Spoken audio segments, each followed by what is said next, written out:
Yo, what's good? What's happening? This is Usbat from Triple Seven FX. So yeah, I'm gonna actually go through my trade idea, my Nasdaq analysis, and I took a loss on all. Well, I took three trades today, all sells, and I took a loss on all three. It was a modest day actually. I actually risk more than I was supposed to. Actually, I really did fuck up with that because like my risk model on like my small account was like 1%. I think I eventually risked at least like 2.2% of the account, and for the smaller account was at least like 1 to 10% around there. You know what I'm saying? And I think I'm like what? I think I'm like 10, 10.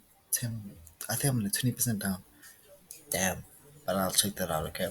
So yeah, that's basically it. So let's go over the risks because the losses because we know that every loss is actually a lesson, and we'll learn exactly like what happened and what we can learn from and what were the emotions that I was going through because I am heavily focused on the psychology side of trading, and like I'm making progress each and every day, and I'm taking down notes. I'm going through a lot of psychology courses, but on a day-to-day basis, that's where it actually matters.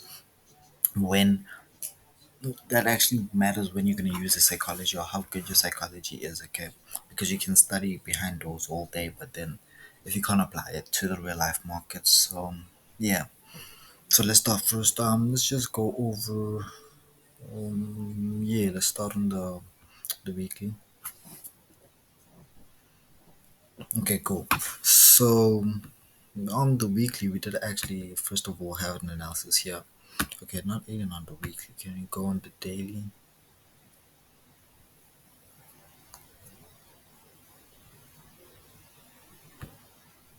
Alright, see, so this was the previous day's candle right here.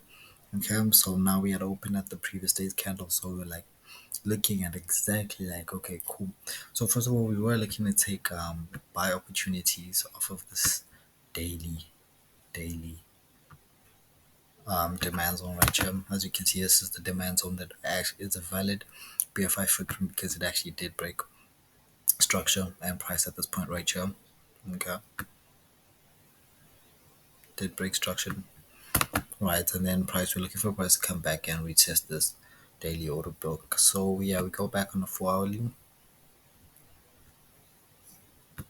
Okay, cool. Now on the 4 hour time frame, we had marked all these supply zones that were created. One, two, three. Yeah, so these were all the supply zones that were created as price was started dropping. As you can see, this is the origin of the down move right here. Okay, so as you can see, this was actually a retracement right over here. So we were actually looking for the retracement to go at least deeper into the OB right over here to grab all this buy order flow volume that is within here, and then we were going to look to take it up, but the market is not driven by us. So what happened is price did actually retrace higher than we expected it would. Okay, so I don't really use the fib all the time, but we can just like move this from the daily. So yeah, we got like a 61.8, 78.6 retracement, so an overextension. So basically, we're looking for price to come down here and give us buy. So we're looking to sell off of this OB right here, deeper into the OB. We're looking to actually sell harder into the OB. So as you can see, price retraced into the oil block on the 4 hourly. We're looking at these candles. Look at this candle right here. Next candle, the next candle is smaller. The next candle is even smaller, creating more like what can I say, hammer? Not even a hammer, but like a pinball, mini pinball type of. And then the next one actually gave us like a hammer. Yeah, a hammer candlestick, right? And then boom, we were actually selling here. We were actually our orders were like 280. Yeah, 280 we got. So let's go down the hourly. All right, so on the hourly, we had sold right here to 80 or stops above here.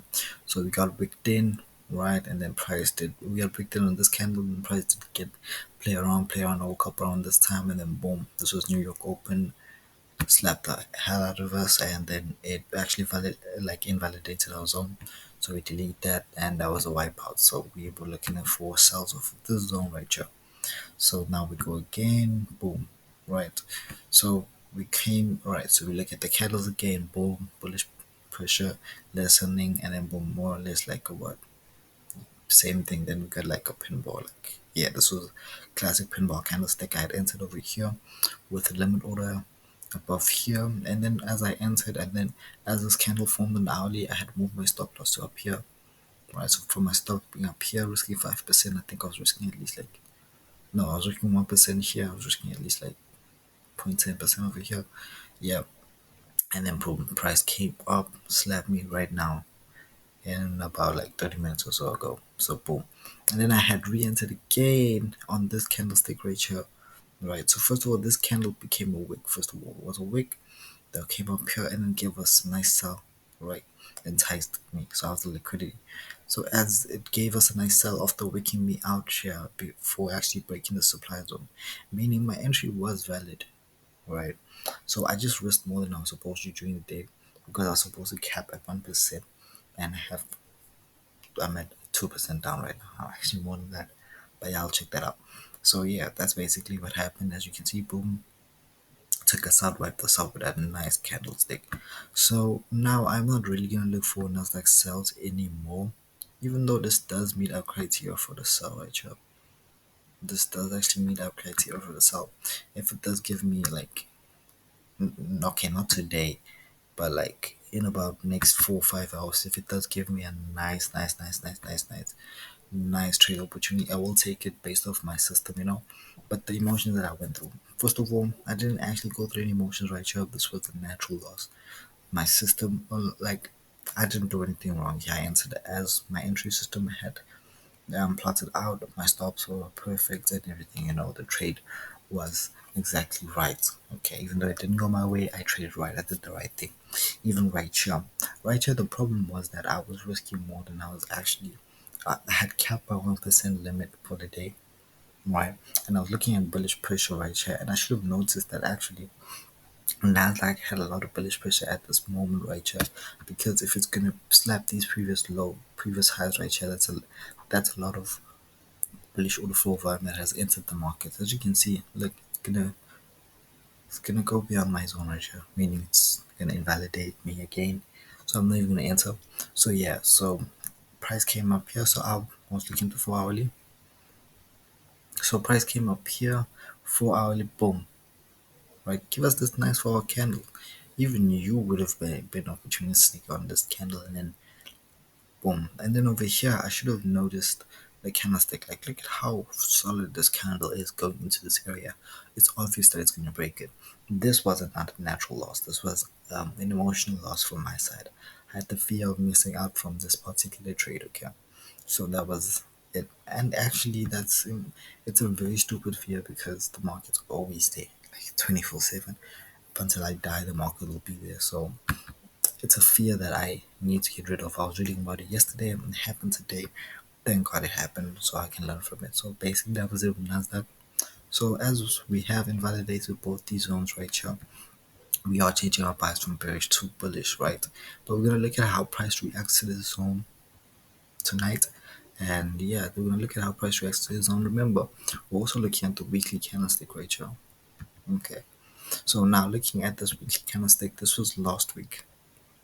Okay, so looking at the fact that this week we didn't break the open or the low, meaning we're still bullish, so we're heading for the high of the last week. Alright, so I did actually drop an analysis last week that this was our TP. I was looking to enter buys, but it didn't give me a deep enough retracement, so I couldn't enter. The sales were actually the reason I took that. So yeah, that's basically it. But now looking at this weekly candle right here, I still believe there's a little bit of play left in here. So a short scalping opportunity of 100 pips maybe, of a sell off of the zone if it is like validated. But if it's not, we're really gonna step out of, like, we're gonna stop for this week. We're gonna take our, lick our wounds, put our tails behind our backs, and then just go. Like, not gonna lie to you. Because now we have suffered a lot of loss, right? And it was like a systematic loss down here, but now these are emotional losses up here. Okay, so the more these emotional losses happen, right, they fuck up the system. There's no other way to put it, right? Because if I was using the system and taking losses, there'd be no problem at all. The more I take emotional losses, the more I'll trade emotionally. Okay, so basically those are the losses I just wanted to go over. So yeah, that's just me for today. Thank you guys. Peace out.